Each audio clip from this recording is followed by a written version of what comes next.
Buenos días. En la tertulia de hoy tendremos como invitado al doctor Homer Manzano. Homer Manzano es un destacado economista egresado de la Universidad Católica de Bello. Homer tiene un doctorado en economía en el Instituto de Tecnología de Massachusetts. Es profesor adjunto en la Universidad de Georgetown y en la Universidad de George Washington University. Él, a su vez, es asesor económico regional del Departamento de Países del Grupo Andino en el Banco Interamericano de Desarrollo. Ha impartido cursos de macroeconomía, finanzas públicas, desarrollo económico, de energía y el petróleo y economía política. Es responsable del trabajo económico y el seguimiento macroeconómico del BID en la región andina. Ha estado trabajando en los desafíos de desarrollo de América Latina con énfasis en la abundancia de recursos, la agricultura, la energía y el crecimiento y la productividad. Es autor de diferentes publicaciones sobre estos temas. Homer no solo se destacó como un buen estudiante acá en la Universidad Católica, sino que también su trayectoria profesional ha sido exitosa. Para nosotros es un orgullo tenerlo acá hoy con nosotros compartiendo el tema de inversión y crecimiento de la región andina. Él tendrá unos 45 minutos o el tiempo que desee para conversar con nosotros sobre este tema. Ustedes, estudiantes, tendrán la oportunidad de interactuar con nuestro profesor Homer Manzano y hacerle todas las preguntas o conversar con él sobre algunas dudas que tengan sobre algún aspecto en particular de la presentación. También nos acompaña hoy el decano, Donald Vázquez. También hemos invitado a Adriana Reaza, que nos está compartiendo con nosotros también. Y para antes de empezar con el doctor Homer Manzano, damos la palabra a nuestro decano, Donald Vázquez. Buenos días, muchísimas gracias, profesor Omar, por esta invitación, por esta oportunidad de conversar con el profesor Homer Manzano. Tal como dice, pues, con una extensa trayectoria en la investigación que comenzó en la Universidad Católica Andrés Bello. Gracias por esta oportunidad para los estudiantes, para poder conversar y discutir sobre los distintos temas que va a presentar. Y además por la oportunidad de grabar esta conversación y dejarla disponible para quienes pues, en el futuro tengan interés en conocerla. Esta oportunidad es muy valiosa para nosotros en Venezuela, además, porque podemos ver en el análisis que se vaya a presentar cómo el uso de información que está disponible en otros países de la comunidad andina, es muy relevante para poder hablar justamente de lo que ocurre dentro de la economía de cada país y del vínculo entre economías de distintos países. Y cómo además eso tiene efectos pues, que potencialmente se podrían conocer entre las regiones de un mismo país. O sea, disponer de información, que es uno de los trabajos en los que el Banco Interamericano de Desarrollo pues, ha trabajado mucho durante los últimos años, y poder discutirla pues, es algo clave para que un economista pueda tener una opinión formada, no necesariamente compartida con otros economistas, pero sí una opinión formada para poder participar en discusiones de políticas públicas. Homer, muchísimas gracias por aceptar esta invitación y bueno, quedan todos en muy buenas manos. Gracias. Gracias, Ronald. Gracias. Muy buenos días a todos. Gracias, Omar. Gracias, Ronald, por la invitación. Esto para mí realmente es un placer estar aquí, ¿no? Como bien lo dijo Omar y Ronald, la UCAP es mi casa. De aquí, de esta universidad, aunque bueno, yo no estoy allá, pero digo, estamos virtualmente, me gradué, pero además empecé mi carrera docente. Entonces, para mí siempre es un placer regresar a casa y tener esta oportunidad de compartir con ustedes, ¿no? Entonces, sin más, déjenme compartir un poco aquí la presentación. Ya. La están viendo, espero. Eh, eh, y este es un trabajo que de hecho hice con mi colega Leonardo Maldonado, que está conectado por allí, que creo que algunos de ustedes ya conocen también, porque también es venezolano y ha participado en algunos foros en la universidad. Y es muy, para que tengan una idea, esto es realmente algo que yo creo que tenemos muchos años dándole vuelta y no lo habíamos terminado de cerrar, así que este foro es bueno para terminar de cerrarlo, porque de hecho lo empezamos cuando Leonardo y yo trabajamos en los países centroamericanos, pero después, bueno, para los que no sepan, yo en el BID por 11 años trabajé fue con México y Centroamérica y llevo más bien 4 años ahora trabajando con los países andinos. Y entonces cuando nos mudamos, pues tuvimos ahí que hacer algunos ajustes. Es más, es tan viejo esto, me da pena decirlo, que Leonardo se fue, hizo un doctorado, regresó y ahora es que lo estamos retomando. Pero creo que es un tema súper interesante para entender un poco dónde se quiere priorizar cuando pensamos en política de desarrollo, ¿no? Como ustedes saben, hay muchísima literatura sobre la fuente de crecimiento de los países. Aquí tienen, desafortunadamente aquí, creo que uno de los temas que dijo Ronald, no podemos tener Venezuela por falta de datos, pero para el análisis que les va a mostrar ahora sí. Pero en estos análisis de descomposición del crecimiento, esto es un trabajo reciente de un par de colegas míos aquí en el departamento andino, Kenji Moreno y María Cecilia Deza. Hicieron un poco la descomposición del crecimiento. Bueno, y claro, siempre tenemos la famosa historia de que la TFP, ¿no? La TFP es baja, la productividad total de los factores, entonces hay que ver cómo mejoramos la productividad, lo cual es cierto, y de hecho después en este trabajo Kenji y María Cecilia hacen como un trabajo de descomposición de la productividad utilizando una metodología desarrollada por Klenow y Rodríguez Clair. Pero un tema que no vemos mucho es que todavía el crecimiento de la región mucho lo está impulsando L, ¿no? Labor. Entonces cuando lo hacemos per cápita, nos damos cuenta también que la acumulación es baja. Es decir, los países andinos sí tienen un problema de productividad, pero también tienen un problema de acumulación, o sea, invertimos poco. Entonces, si queremos crecer, tenemos que invertir, ¿no? Entonces, cuando nosotros hicimos un poco una idea de cómo está, esto es un mapa que les muestra países del mundo entre 2011 y 2009, pero en periodos de 3 años, perdón, 2001-2019, y lo que les muestra es la relación producto per cápita, o mejor dicho, en el eje de las X es inversión producto per cápita y en el eje de las Y es ingreso per cápita, ¿no? Pero, al revés, ya sabía yo que me iba a confundir. Entonces, lo que es interesante de esta relación es que si vemos que hay como una relación que, si se quiere, es como una línea que medio asintótica, o incluso alguna gente puede pensar de que es hasta cuadrática, o sea que hacia el final la inversión importa menos e importa más la productividad. Pero quizás un tema que para nosotros era lo más importante, pensando un poco en esta investigación, es que la inversión se importa sobre todo a los primeros, digamos, estados de desarrollo, si ustedes lo quieren llamar, o a los ingresos per cápita más bajos, hay que invertir más. O sea, si quiere tener un PIB per cápita más alto, hay que invertir más, ¿no? Y entonces, ese es el mapa de todo el mundo, y ahí tienen ustedes un poco dónde están los países andinos, y si está Venezuela. Y vemos un poco que es mixto, ¿no? O sea, algunos países andinos tienen alta inversión, otros lo tienen quizá un poquito más baja, Venezuela particularmente muy baja.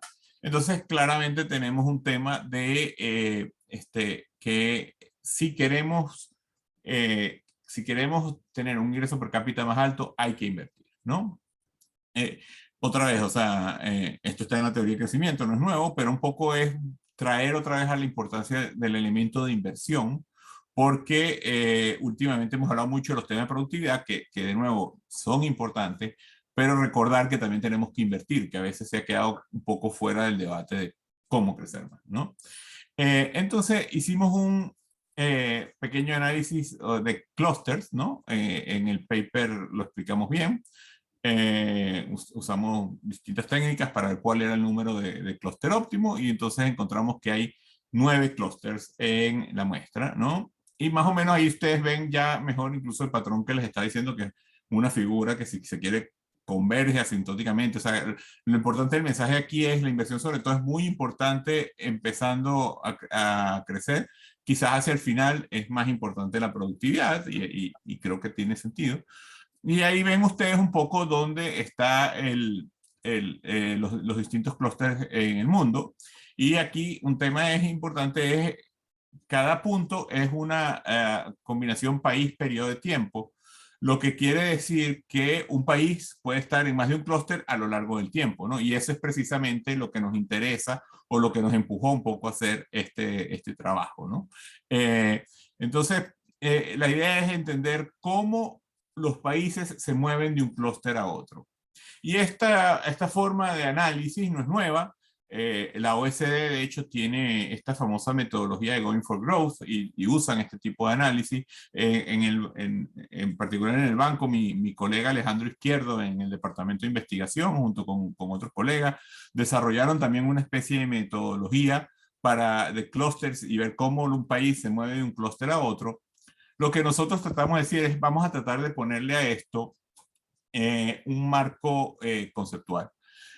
Y claro, entonces, como les dije, el marco conceptual está principalmente llevado por la inversión, y entonces para entender cuáles son los drivers de la inversión, utilizamos el marco de la metodología del diagnóstico de crecimiento. Si ustedes, me imagino que la conocerán, fue desarrollada por los profesores Ricardo Hausmann, obviamente conocido venezolano, Andrés Velasco y Daniel Rodrik. Y esa metodología, si ustedes ven los papers originales, lo que tienen es, al final del día, es un modelo de acumulación. O sea, precisamente la metodología del Growth Diagnostic, detrás del Growth Diagnostic, la metodología lo que dice es que los países para crecer tienen que invertir, y entonces trata de explicar las razones por las cuales un país no invierte. Entonces, y es como un árbol de decisión bastante, digamos, intuitivo, porque claro, lo primero es, bueno, ustedes pueden invertir porque los retornos son bajos o porque el costo de financiamiento es alto, ¿no? Entonces esa es como la primera decisión, ¿no? Y si nos vamos por el costo de financiamiento, podemos decir, bueno, el costo de financiamiento puede ser porque es simple y llanamente costoso internacionalmente, es decir, el país solo puede acceder a fondos caros internacionalmente, y eso puede ser una razón, o es porque en realidad hay problemas locales, lo que llamamos bad local finance, que hacen que, aunque el país pueda acceder a precios razonables a financiamiento externo, hacia adentro los costos sean altos, y entonces hay temas de, por ejemplo, bajo ahorro doméstico, o hay problemas de intermediación financiera, ¿no? Y lo mismo en el lado de los retornos, hay dos preguntas. Puede ser porque los retornos sociales en sí son bajos, o sea, realmente los retornos son bajos socialmente, y entonces ahí pueden haber factores como, por ejemplo, geografía desfavorable, ¿no? El país, que les digo yo, es mediterráneo, y entonces no tiene acceso a puertos, puede ser una razón.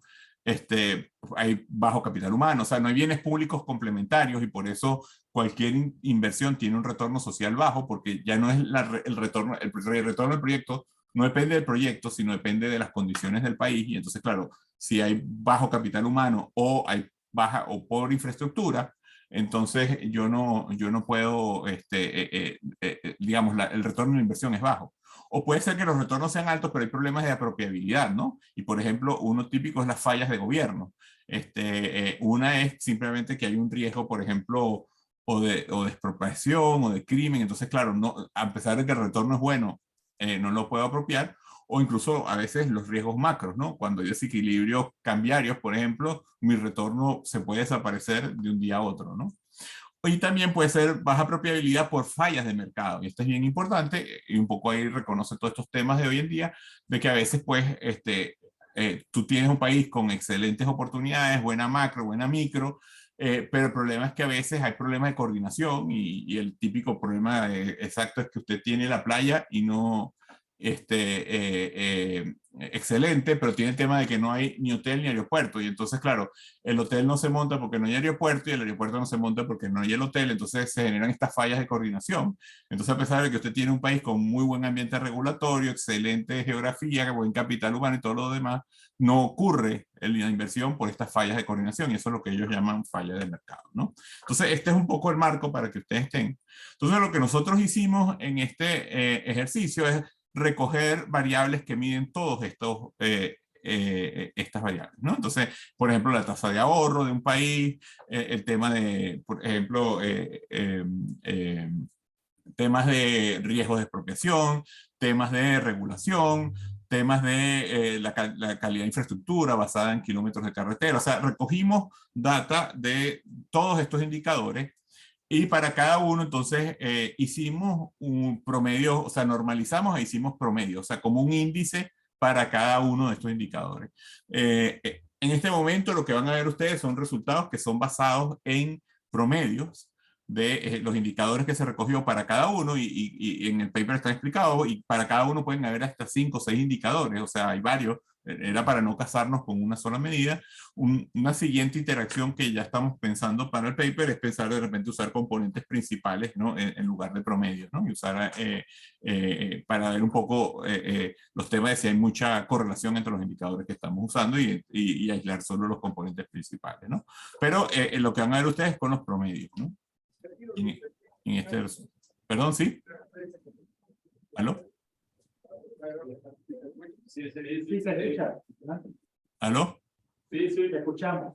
Ah, no, no, perdón, creí que era que alguien quería preguntar. Ok. Entonces vamos con... entonces, ¿cómo quedó esto? Bueno, ahí tienen ustedes las medias en cada clúster, ¿no? Entonces ven ustedes que sí, y mejor dicho, no las medias, sino la comparación de la media del clúster con el clúster que le sigue. Y entonces ustedes empiezan a ver que sí hay unas diferencias importantes de clúster a clúster, ¿no?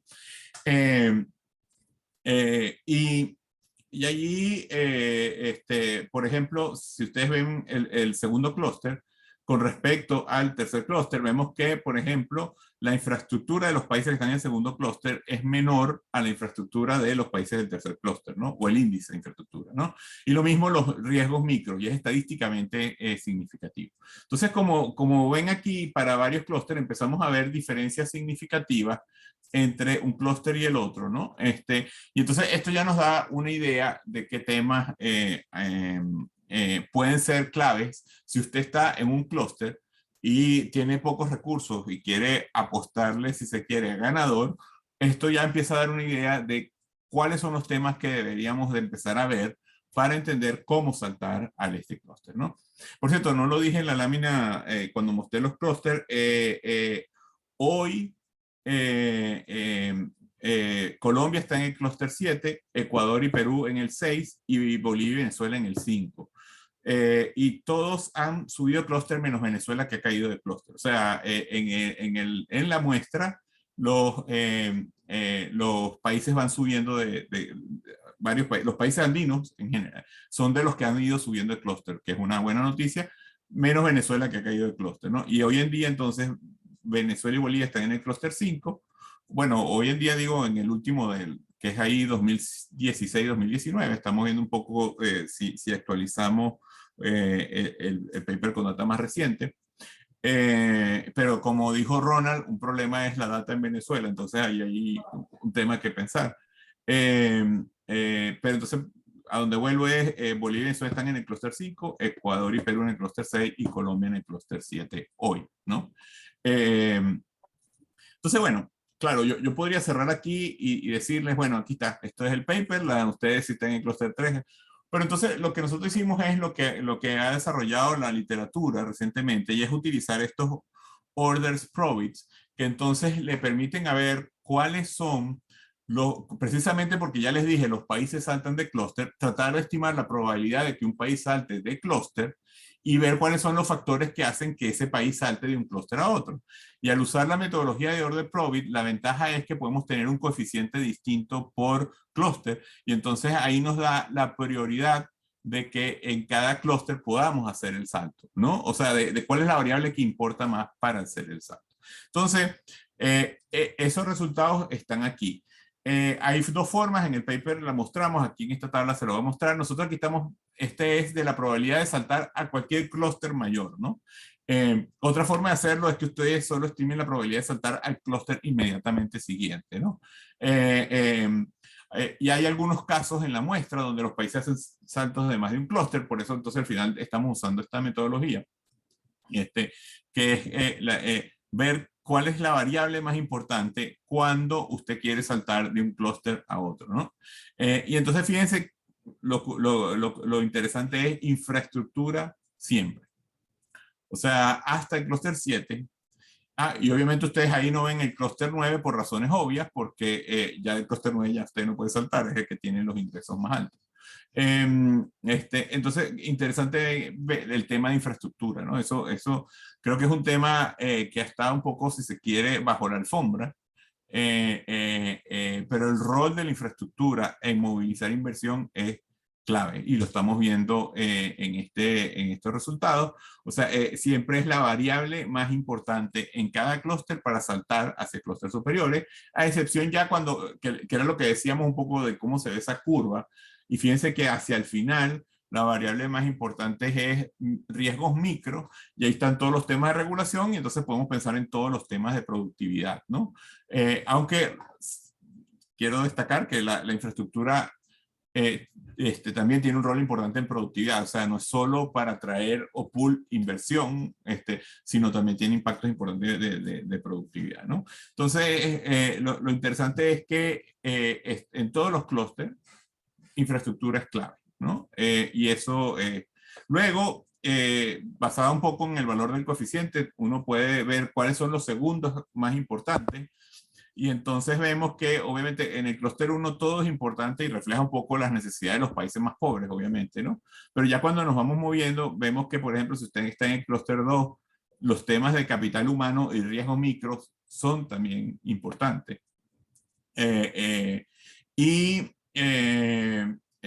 Cuando empieza a los clústeres donde están nuestros países, el segundo factor detrás de la infraestructura son los riesgos micro.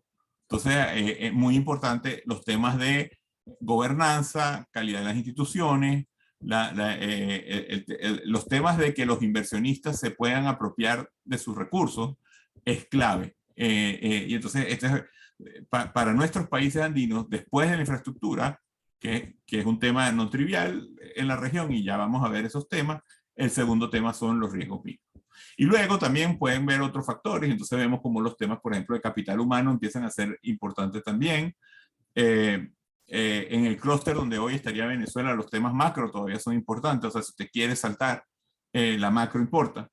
Y cuando vemos un poco hacia los clústeres más adelante, los temas, por ejemplo, de fallas de mercado, que es muy interesante, porque lo que dice es que hasta si usted tiene buen ambiente de regulación, tiene excelente macro, tiene buena infraestructura, eso, como dice, will take you up so far, o sea, lo va a llevar solo hasta un momento. Si usted quiere seguir adelante, tiene que meterse ya en los temas más complejos, y es, por ejemplo, resolver todos estos temas de fallas de mercados estos temas de coordinación, ¿no? Y es un poco un tema interesante ver que la aparición de estos temas allí, ¿no? Y un tema muy importante, porque para la región es clave, que ustedes están viendo ahí, que también los temas de ahorro son importantes. Y ahí, en la región, tenemos unas deficiencias que les voy a mostrar, ¿no? Entonces, esto les muestra un poco, si ustedes tienen que apostar, dónde apostar, ¿no?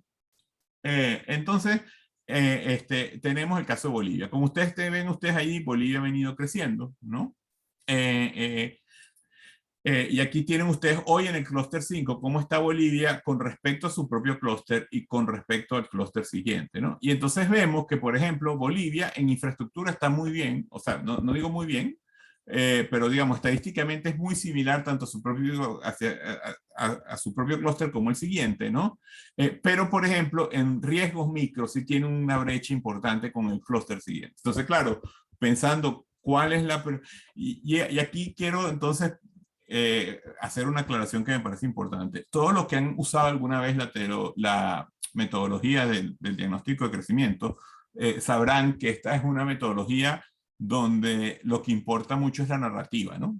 Entonces, claro, uno le pueden criticar, bueno, tú estás haciendo este paper para acabar con la narrativa, y lo que quiero mostrar es que ahora, más bien, cuando ya vemos país por país, vemos que la narrativa comienza a importar, ¿no? O sea, nos da una buena picture de en dónde está su país y cuál debería ser la prioridad, pero ahora cuando vemos esta tabla podemos pensar en la narrativa de Bolivia, por ejemplo. Entonces, claro, Bolivia claramente tiene una brecha importante en riesgo micro. Ya vimos que riesgo micro es clave en este clúster, ¿no? Entonces, claramente, este es un factor, por ejemplo, si hay que pensar en Bolivia, estos son un factor que deberíamos tener que atender allí, pues, ¿no? Y fíjense que también en los temas macro, que les dije, ya en este clúster todavía los temas macros importan, ven que también Bolivia allí tiene un tema que atender, ¿no? Entonces, la narrativa del país también importa, ¿no? Y entonces aquí ya podemos construir todo un poco lo que ha pasado en Bolivia, que se ha aumentado la electrificación rural, o sea, y todo esto, pero que todavía tenemos estos temas que hay que atender, ¿no? Y fíjense que usando precisamente la tabla, hoy en día, ¿cuál es la probabilidad de Bolivia de ir hacia abajo o ir hacia arriba? Y vemos que más o menos es un tercio, un tercio, un tercio. O sea, hoy en día Bolivia podría quedarse, moverse precisamente por esos indicadores que son distintos en varios variables, ¿no? O sea, está muy bien infraestructura, eso lo ayudaría a subir para arriba, perdón, perdón la redundancia, eso lo ayudaría a subir de clúster, pero claramente tiene otras brechas que entonces por eso Bolivia está como cualquier cosa, vamos a decirlo así, podría pasar en el caso de Bolivia, ¿no? Cuando vemos Colombia, y tienen ustedes también una trayectoria ascendente en Colombia, y entonces cuando vemos que más bien Colombia tiene una infraestructura, y esto es interesante porque si usted va a Colombia, la gente se queja de la infraestructura, pero comparado a su grupo de control no está mal, donde, por ejemplo, tiene temas importantes son en los riesgos micro, y ahí es un poco el tema de la sobreregulación que a veces encontramos en Colombia. Tenemos, por ejemplo, temas de capital humano, que les dije que empieza en ese clúster, capital humano empieza a ser importante, ¿no? Y entonces vemos los temas de capital humano y vemos, por ejemplo, los temas también de fallas de mercado, ¿no? Entonces, cuando vemos un poco los temas del clúster y cómo está Colombia, pues ya vemos dónde podríamos pensar en Colombia, y precisamente viendo todo eso, lo interesante es que Colombia hoy, la mayor probabilidad es que sigan este clúster, ¿no? O sea, podría subir, podría caer, pero lo más posible es que siga en el clúster donde está hoy en día, ¿no?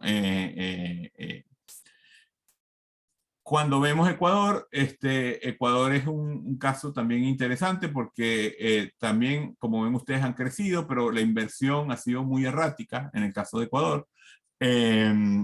Y pensando un poco en cómo está Ecuador, es muy interesante porque en infraestructura está mejor que su clúster, pero peor que el que viene. O sea, entonces esto recoge un poco la narrativa que hemos oído en Ecuador, que se invirtió mucho en infraestructura. Entonces sí se recoge, está mejor que el clúster, pero todavía le falta un gap. O sea, y eso es, por ejemplo, unos temas que podemos ver aquí. Están los riesgos micro, otra vez de regulación, que son importantes. Entonces, ahí estamos viendo. Y fíjense que Ecuador, que esto es muy importante, tiene un problema serio de acceso a mercados internacionales, ¿no?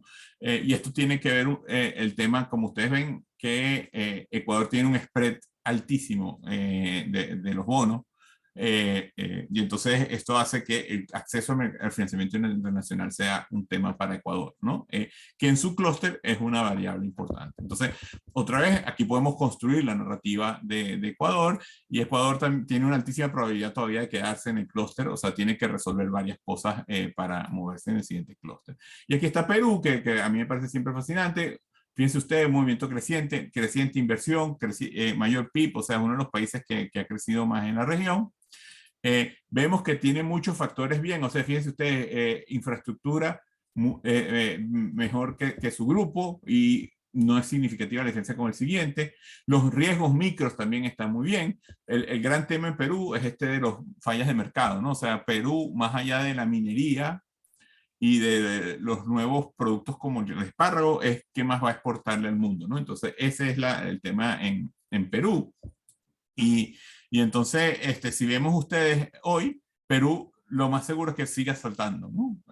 Precisamente por el desempeño de todas estas variables, ¿no? Entonces, de los países andinos, el país que ahorita tiene más chance de saltar es Perú, ¿no?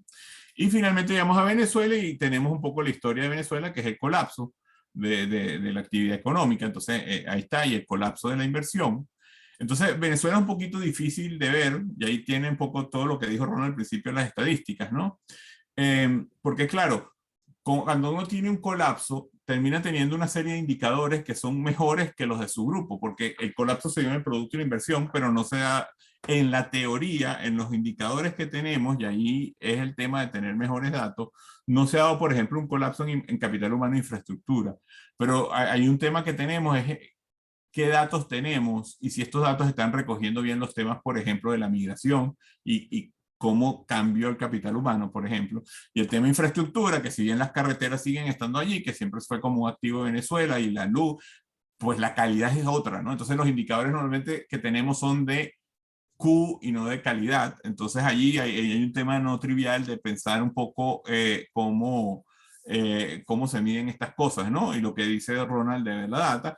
Pero fíjense ustedes que, por ejemplo, aquí en el clúster 5, los temas de riesgos micro y macro son importantes y en Venezuela son altísimos, ¿no? Entonces, claramente, el tema ahorita clave en Venezuela es institucional, ¿no? Y además tenemos unos déficits importantes de ahorro, ¿no? Para financiar inversión. Entonces, pensando en invertir para crecer, claramente las prioridades de Venezuela en este momento están en los riesgos micro y macro y en general ahorro, ¿no? Entonces, esa es como lo que estamos viendo un poco en la dinámica venezolana. Entonces ya y bueno, tiene usted la probabilidad y aquí también un poco les pone las limitantes de este estudio, que yo creo que es interesante pensar a veces que el caso de Venezuela no es fácil, es que la probabilidad es que se quede en el clúster 5, ¿no? Como está.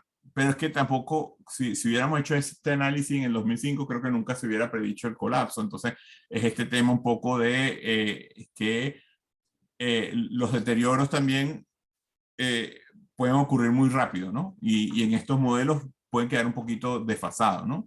Y quizás un poco es en otros países que hemos hecho de América Latina, los países, todo lo contrario, que crecen muy rápido, lo que le ocurre es más bien que todos sus indicadores quedan desfasados o sea, porque crecieron tan rápido que sus indicadores quedan un poco desfasados a donde está su nivel de producto, ¿no? Pero creo que también muestra la necesidad de hacer catching up en estas cosas si se quiere seguir creciendo, ¿no? Entonces yo creo que tiene como las dos caras este debate, ¿no? Entonces ya para cerrar, en los países andinos, infraestructura es clave. Pero hemos visto que, por ejemplo, en el caso, por ejemplo, de Perú, puede que no esté tan mal. Luego, salvo Perú, los riesgos microeconómicos son los claves, ¿no? Y entonces es como esta agenda pendiente que no hemos hecho, ¿no? Y mucha de esta agenda de riesgos micro tienen que ver sobre todo con temas de sobreregulación, temas de costos, que hacen que, por ejemplo, los costos laborales sean muy altos, ¿no? En la región, por sobreregulación, los costos de entrada sean muy altos, entonces, claro, sea muy difícil entrar. Entonces, ojo que cuando hablo de riesgos microeconómicos, aquí no estamos hablando necesariamente de que me van a expropiar o algo así, es simplemente que a veces montar un negocio es difícil, entonces existe el retorno natural, pero yo nunca me voy a poder apropiar porque me cuesta montar un negocio o porque crecer el negocio es caro. O sea, por ejemplo, si yo sigo informal me va bien, si me pongo formal me va a ir mal porque empiezo a pagar una serie de costos, ¿no? Entonces, y eso es en la región el principal tema, ¿no? Los riesgos microeconómicos, ¿no? Y ya dependiendo un poco del país, los temas de ahorro, de fallas de mercado o de mercado financiero están impactando un poco en esa probabilidad de saltar, ¿no? Entonces, bueno, como le digo, es un paper reciente, la verdad que encantado de esta invitación, y más bien quiero dejar espacio para ver si conversamos, hay preguntas o respuestas, algo así. Entonces, paro de compartir y a la orden.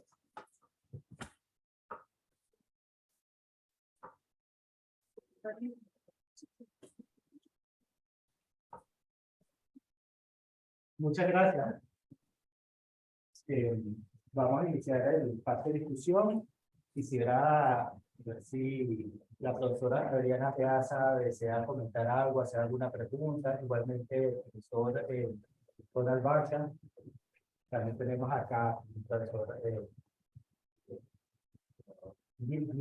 Diego Santana, si desea también preguntar, es el momento. ¿Ustedes ya también tienen alguna pregunta?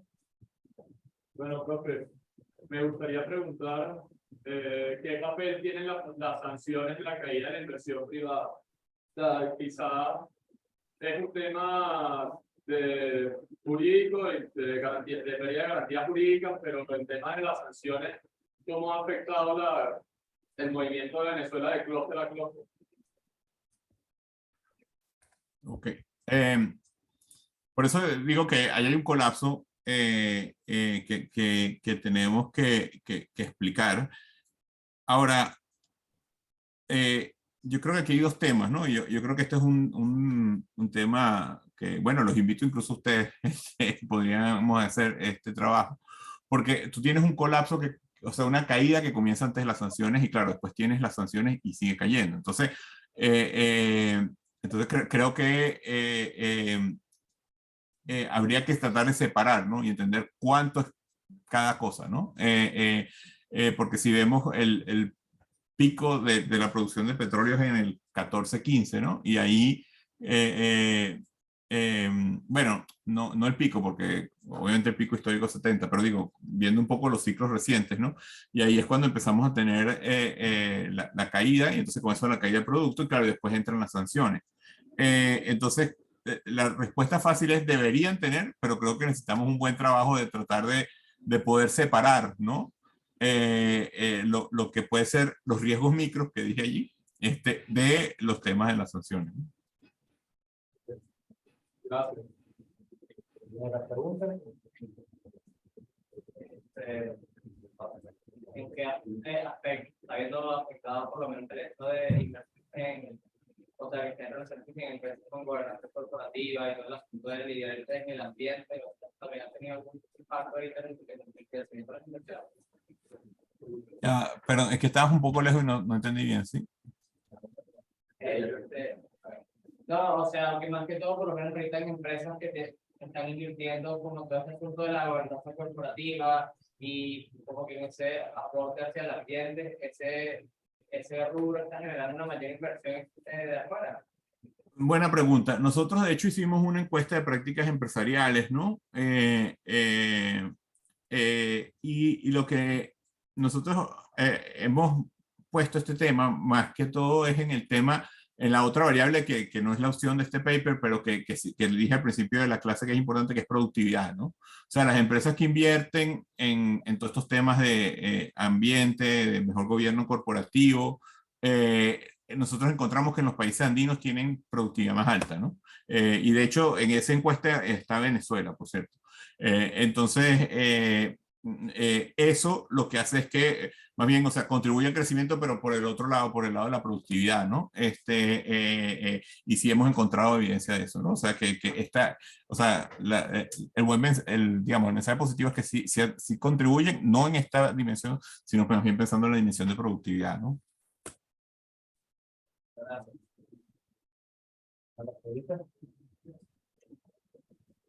Osmel, yo tenía una pregunta para ti. Bueno, primero que nada, muchas gracias, Omar, por la invitación, y a Osmel, digamos, siempre un placer estar contigo y te felicito por el trabajo. para los países andinos, en particular para Colombia, todo este tema, y bueno, lo mencionabas un poco para Perú, todo el tema de la regulación micro, la regulación laboral.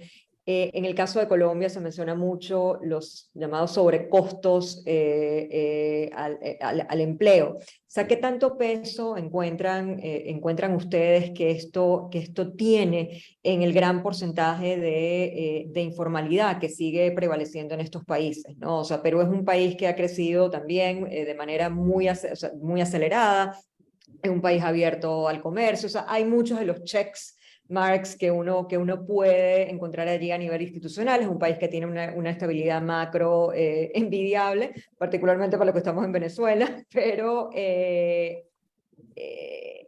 sigue teniendo un porcentaje muy elevado de informalidad. O sea, ¿qué ven ustedes que puede estar aquí? Porque esto al final del día, pues también baja la productividad agregada de la economía entre los sectores. Cuando uno ve, por ejemplo, el sector agrícola, la brecha de productividad del sector agrícola de Perú con respecto a Estados Unidos es elevadísima, y ahí tienes un 90% de informalidad.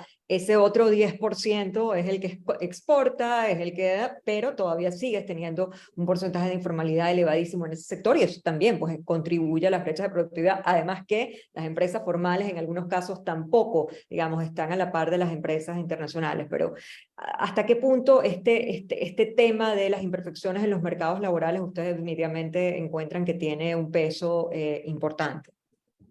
Mira, ahí hay como dos caminos. Uno, sí, o sea, nosotros hemos hecho bastantes estudios, aparte donde en productividad es definitivamente, o sea, lo ves clarito, o sea, estos costos afectan la productividad porque te da todo el incentivo a ser pequeño e informal, ¿no?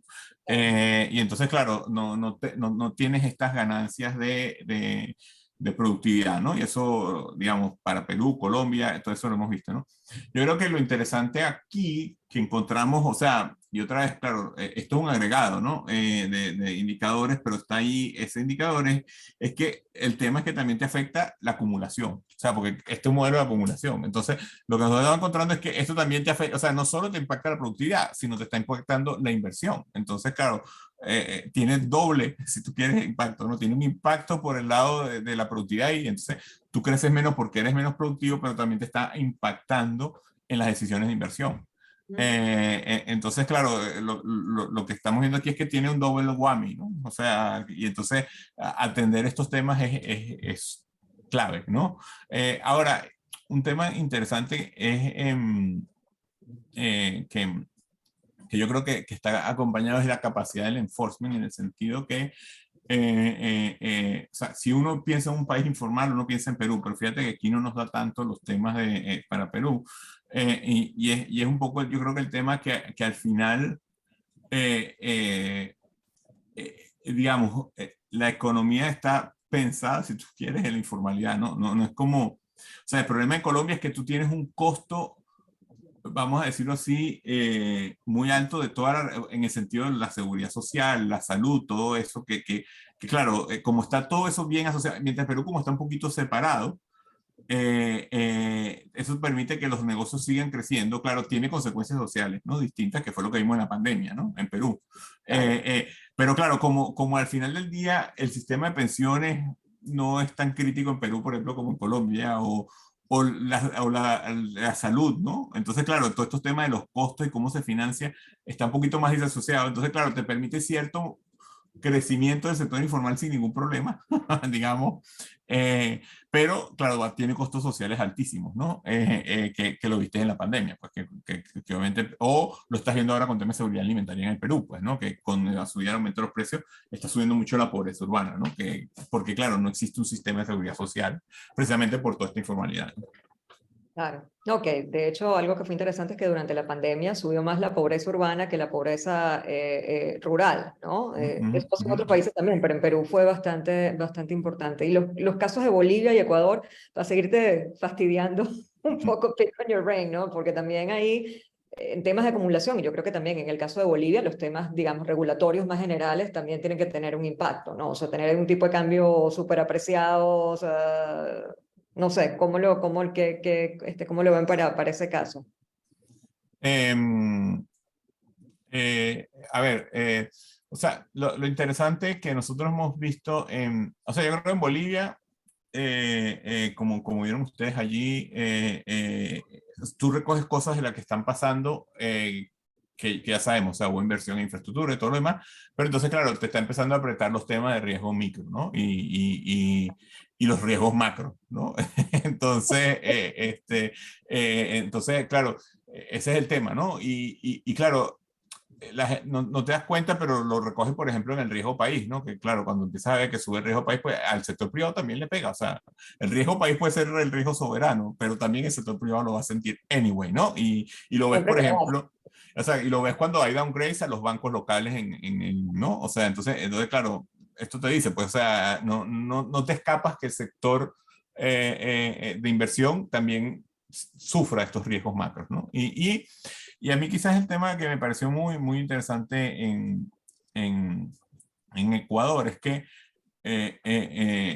o sea, uno vio el desarrollo de infraestructura, o sea, el aeropuerto de Quito es otra cosa, ¿no? O sea, uno vio el desarrollo de infraestructura, pero claro, te cuenta, you need more, ¿no? Y es un poco quizás que claro, sí recoge el efecto bueno de que se invirtió en Ecuador, pero claro, la brecha era tan alta que todavía necesitas más, ¿no? Entonces, este tema de que hay que push there, ¿no? Entonces, eso fue quizás lo que me pareció interesante en Ecuador. Y obviamente los dos países tienen los mismos problemas de informalidad y eso lo recoge, ¿no?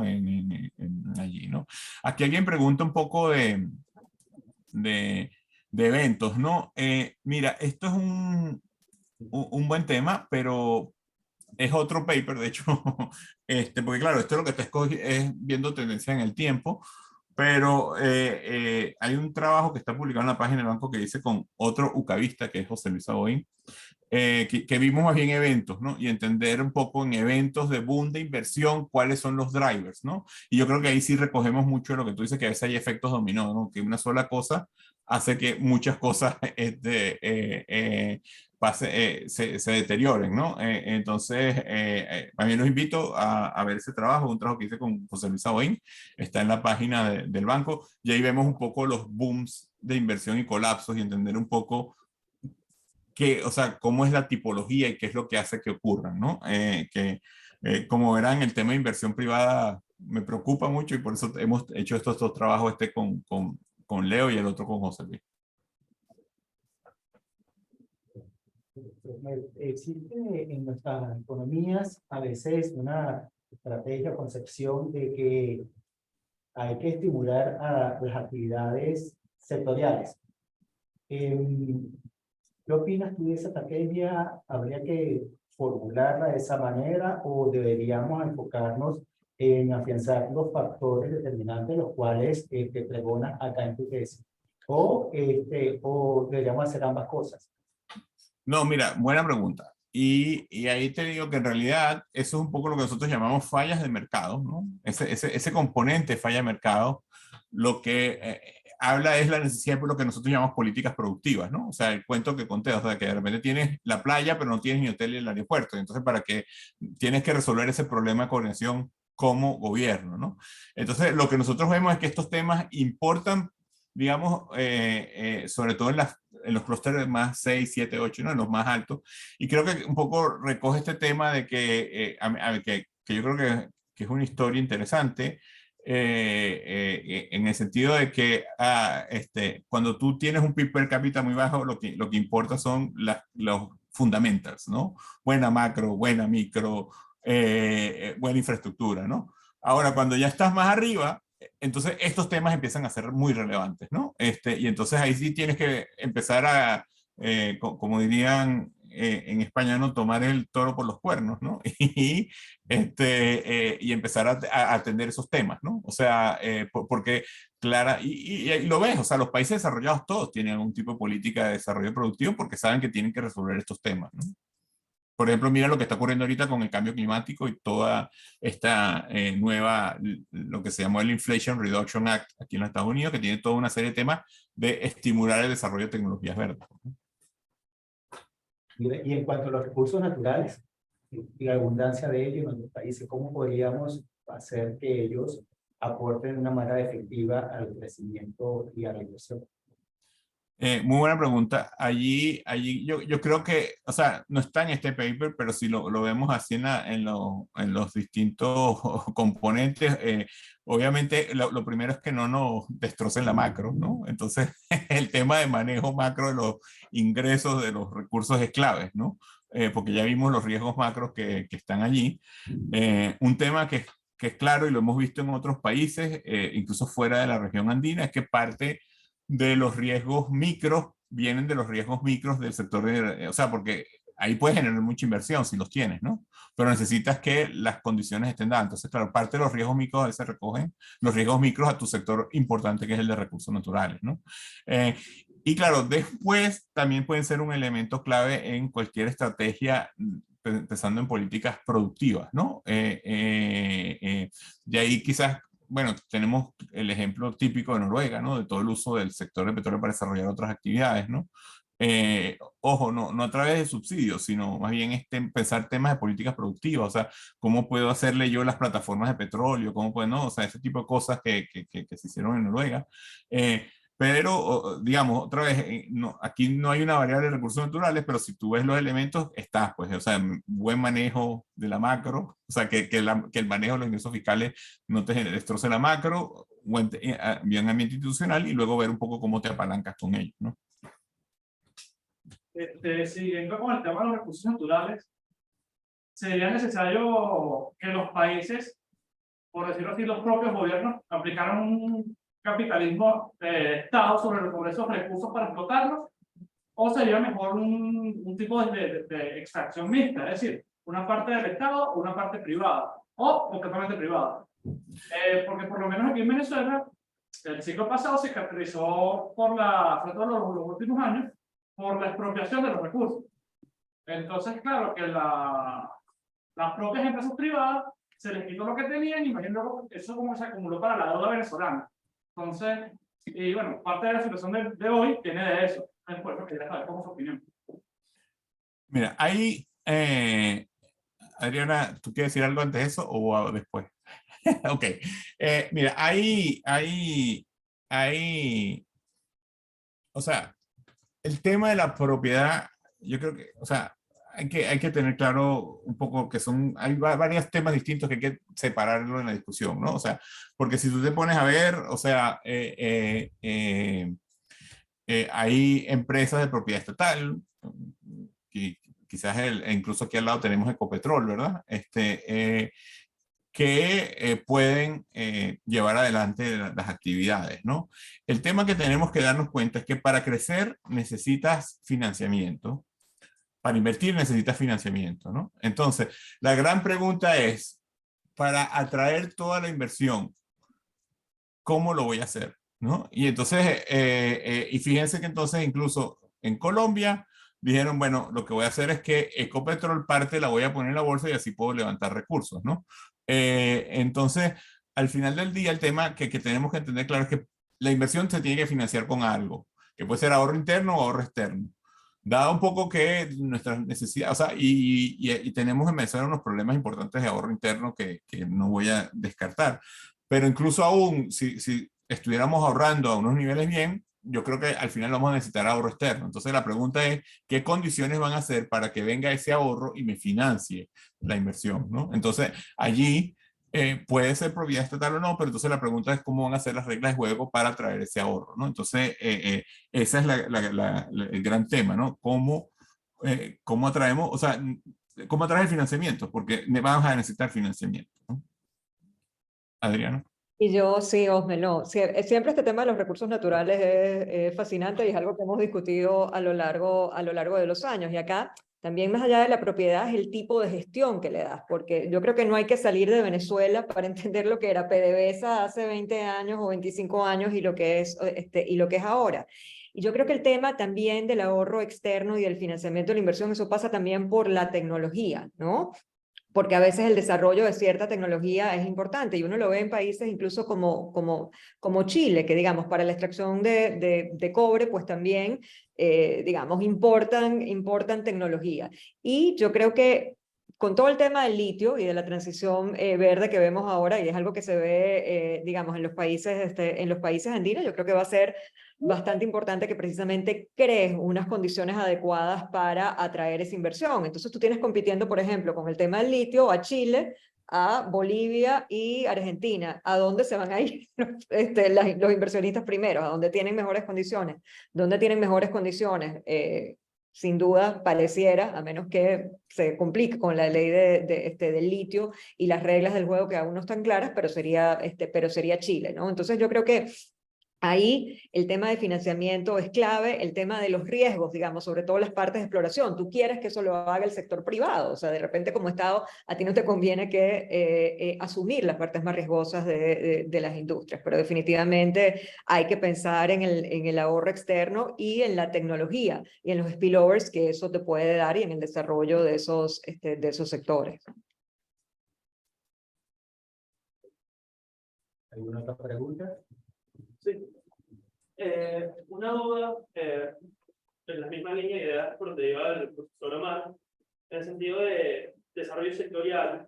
¿Qué casos de estudios específicos hay en América Latina de política industrial efectiva y cuáles son cuáles son las políticas específicas, ¿no?, que se hemos visto para asegurar este tipo de desarrollo en vez de, bueno, más allá de los fundamentos, ¿no?, de cierta estabilidad institucional, macroeconómica, a la hora de desarrollar sectores que hemos visto que ha funcionado en casos latinoamericanos.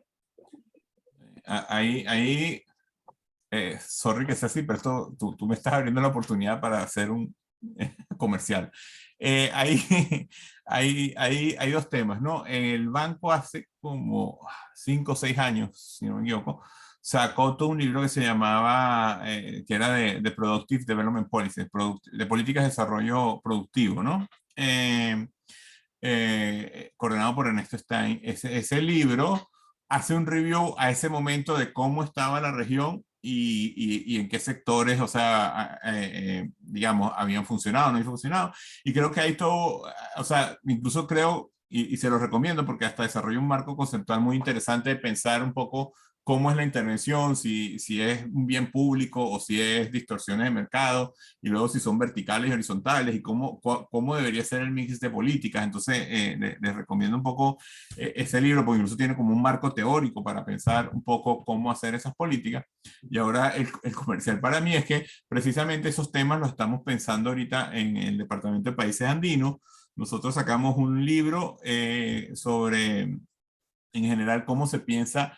Y ahí lo que estamos pensando es, los países andinos tienen 2 choques grandísimos en este momento, ¿no? El primero es la descarbonización y lo que eso va a implicar. Y el segundo, que venía antes de la pandemia, pero la pandemia le puso un acelerador, todo lo que es automatización y digitalización, ¿no? Entonces, la pregunta es, de aquí a 15 años, ¿qué le vamos a vender al mundo, ¿no?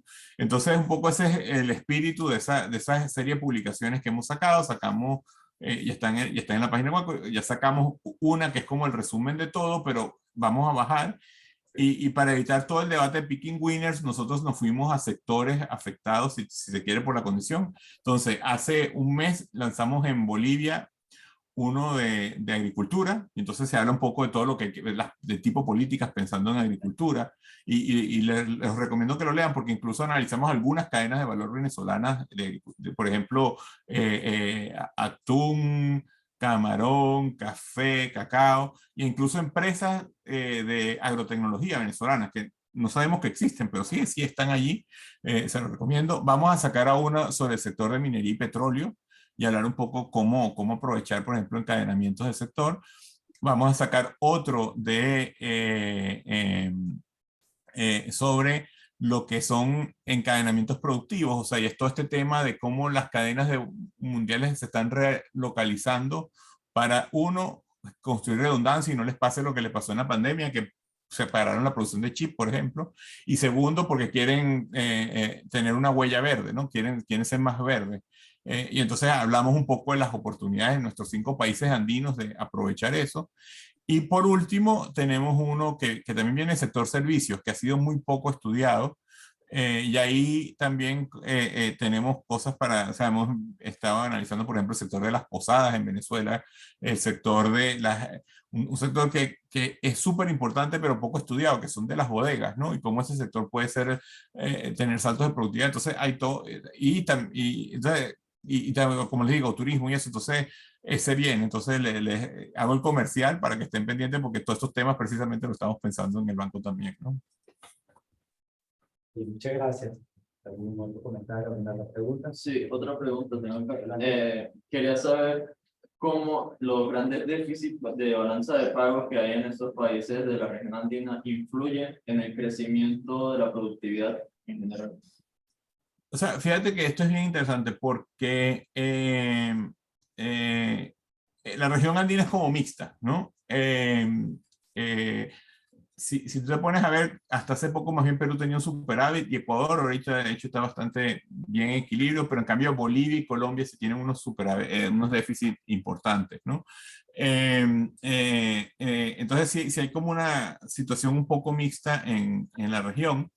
Y aquí el gran tema al final del día es dónde está el driver de ese déficit, ¿no? Porque a veces tú puedes, o sea, como te digo, pensemos otra vez en la cuenta de ahorro-inversión, ¿no? Si tú tienes este déficit porque al final tienes un desbalance porque hay más inversión, tú dirías, bueno, está bien, o sea, eventualmente esto se va a traducir en más crecimiento y todo lo demás. Ahora, si estos déficits, el driver principal es gasto de consumo público-privado, entonces ya es distinto, porque quiere decir que esto es una cuenta que tenemos que pagar, ¿no? O sea, te estás endeudando en la tarjeta de crédito y alguien la va a tener que pagar en el futuro, ¿no? Entonces ahí hay que tener un poquito, entender que no quiere decir que todos los déficits de cuenta corriente son malos, ¿no? La pregunta un poco es qué está detrás de esos déficits, ¿no? Adelante. Sí, yo le quería consultar que, así como nos mencionó el caso de que los colombianos en líneas generales se quejan de que su infraestructura no es la más adecuada, y cuando evaluamos los índices es mucho mejor que otros países, ¿cómo podemos jugar cómo se puede jugar cuando creamos políticas y que se considere que muchas veces las conductas de los latinoamericanos están expuestas a, como usted mencionó también, tipos de cambio volátiles en muchos casos? ¿Cómo podemos jugar con la conducta de los ciudadanos y generales? ¿Cómo realmente puede afectar eso no en las políticas públicas? Que bueno, realmente buscan mejorar el crecimiento y la inversión y no sé si sea una variable que pueda ser considerada en este caso. Mira, muy buena pregunta. Otra vez, perdón por el comercial, pero nosotros tenemos un hub de economía y comportamiento, donde hemos venido como banco trabajando un poco en estos temas de conductas, ¿no? Este hub me sobrepasa a mí, lo lleva la gente de nuestro departamento de investigación, lo lleva particularmente Carlos Escartacini, y ahí ustedes pueden ver cosas, para poner un ejemplo que nos pareció muy interesante, ¿no? El pago de impuestos municipales.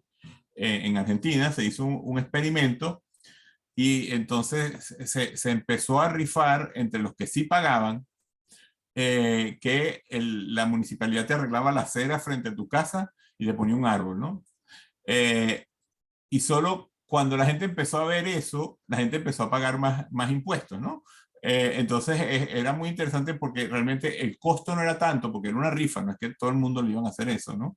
Pero entonces, claro, empezó a generar, entonces hay un tema un poco de que quizás, ese es un ejemplo de que a veces quizás la gente no ve los beneficios, ¿no? Y entonces hay que ver cómo tú se los pones allí, pero también te voy a dar otro que sí estamos nosotros muy metidos, porque nos pareció increíble. O sea, uno de los temas que la gente más se queja en el sector extractivo, y eso lo van a ver ustedes en el libro que les dije, es que dicen, yo no recibo lo que me toca, ¿no? Y digamos, tú puedes pensar, ok, puede ser cierto, pero lo que nos sorprendió es que esto es incluso cierto en países como Colombia y Perú, que estos dos países invirtieron en plataformas donde tú, allí bueno, yo sé que el internet en Venezuela es tricky, pero si tienes buen internet, puedes entrar a una página en Colombia y poner un municipio, y en ese municipio te va a decir cuántas escuelas se construyeron con ingresos petroleros, cuántas carreteras, o sea, que realmente el ciudadano puede ver directamente los beneficios de tener ese ingreso petrolero. Entonces fue como un choque, y yo no sé si ustedes saben quién es EATI, que es the Extractive Industry Transparency Initiative. Eso es como un sello de calidad que te ponen al país, ¿no? De que tú sí manejas transparentemente los recursos. Colombia y Perú lo tienen, y cuando ellos vieron ese resultado se cayeron para atrás porque dijeron, bueno, nosotros hemos trabajado en Colombia.